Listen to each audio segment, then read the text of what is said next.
और एक और बड़ी खबर, तेहरान में यूएस इजराइल का बहुत बड़ा हमला। एयरपोर्ट के पास सैन्य ठिकाने पर हमले को अंजाम दिया गया। हमले के बाद एयरपोर्ट के पास हुआ धमाका। धमाके के बाद दिखी आग और धुआं, ये देखिए आप। और वहीं बहरीन में सरकार के खिलाफ प्रदर्शन जारी है। ईरान पर हमले के विरोध में प्रदर्शन किया गया है। यूएस इजराइल के खिलाफ नारेबाजी, प्रदर्शनकारियों पर पुलिस ने फायरिंग भी की है। तस्वीरें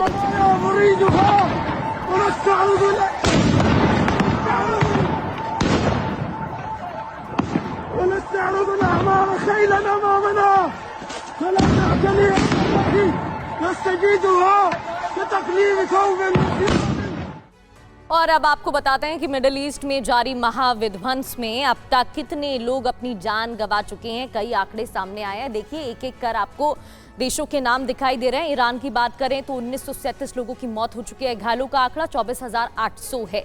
लेबनान, जहां बैरूत में सबसे ज्यादा तबाही मचाई गई, यहां पर 1094 लोगों की मौत हो चुकी है। 3,119 लोग घायल हैं। ये अभी तक के आंकड़े हैं। इजराइल, जहां तेल अवीव, हाइफा पे हमले, मौत 29, घायल 5,226। अमेरिका 13 मौत, घायल 200। जॉर्डन 0, लेकिन घायल 28 लोग हैं। इराक की बात करें तो अभी तक 89 लोगों की मौत हो चुकी है और घायलों का आंकड़ा 50 है। कुवैत में 6 लोगों की मौत, 40 लोग घायल। ओमान, देखिए खाड़ी देश इसकी चपेट में है, 3 लोगों की मौत, 15 लोग घायल। बहरीन, जहां पर लगातार हमले जा रहे हैं, 3 लोगों की मौत की जानकारी और 14 लोग घायल हो चुके हैं। कतर, जहां से तस्वीरें आपको दिखा रहे हैं, 0 मौत का आंकड़ा, लेकिन 16 लोग घायल। यूएई, जिसकी जानकारी अभी चर्चा कर रहे थे, 11 लोगों की मौत, घायल 169। सऊदी अरब, 2 लोगों की मौत और 20 लोग अब तक घायल हो चुके हैं।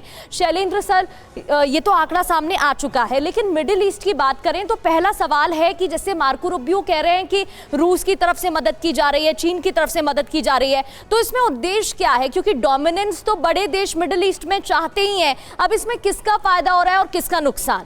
नहीं, देखिए, अगर रूस की बात करना ही है तो रूस की जो ऑफिशियल स्टेटमेंट है उस पर हमें ज़रूर बिलीव करना चाहिए। लावरोव ने बड़े क्लैरिटी से कहा है कि हम इक्विपमेंट और हथियार दे रहे हैं क्योंकि हमारा स्ट्रैटेजिक अलायंस है डिफेंस से रिलेटेड। बट उन्होंने स्ट्रेट अवे डिनाई किया है कि किसी भी तरह की इंटेलिजेंस और pin point targeting related information हमें एक्सेप्टेबल नहीं है। हालांकि मैं मानता हूं कि एज अ आर्मी मैन आप कभी मानेंगे भी नहीं कि हम इंटेलिजेंस दे रहे हैं, बट जिस तरीके से ईरान की strikes pinpointedly towards Diego Garcia, Cyprus और इवन अब्राहम लिंकन को एम किया गया, आई थिंक वहाँ से ज़रूर निकल कर आता है कि कहीं ना कहीं स्टेट ऑफ आर्ट इंटेलिजेंस उनको दी गई होगी। सपोर्ट चाइना और रशिया का क्लियर है। रशिया से ड्रोन्स जो हैं वो भी दिए जा रहे हैं और ये सब ऑफिशियल है जो मैं बता रहा हूँ कि वहाँ से ऑफिशियली दिया जा रहा है, क्योंकि रेसिप्रोकेशन होना बड़ी जायज़ बात है। और वैसे भी हुज एनिमी इज़ हुज। अगर रशिया का एनिमी यूएस है और ईरान लड़ रहा है यूएस के साथ, तो ऑब्वियस बात है कि ईरान रशिया का दोस्त है और उसके थ्रू रशिया अपने वो एम्स अचीव कर रहा है जो यूएस ने यूक्रेन के थ्रू रशिया के खिलाफ किए थे। बिल्कुल बिल्कुल। और देखिए, इस बीच एक और बड़ी खबर का रुख कर रहे हैं। ईरान के न्यूक्लियर प्लांट पर बहुत बड़ा हमला हुआ है। बुशहर प्लांट को एक बार फिर से निशाना बनाया गया। अमेरिका, इजराइल ने हमले को अंजाम दिया। तीसरी बार ऐसा हुआ है जब बुशहर प्लांट पर अटैक किया गया। हमले में प्लांट को भारी नुकसान।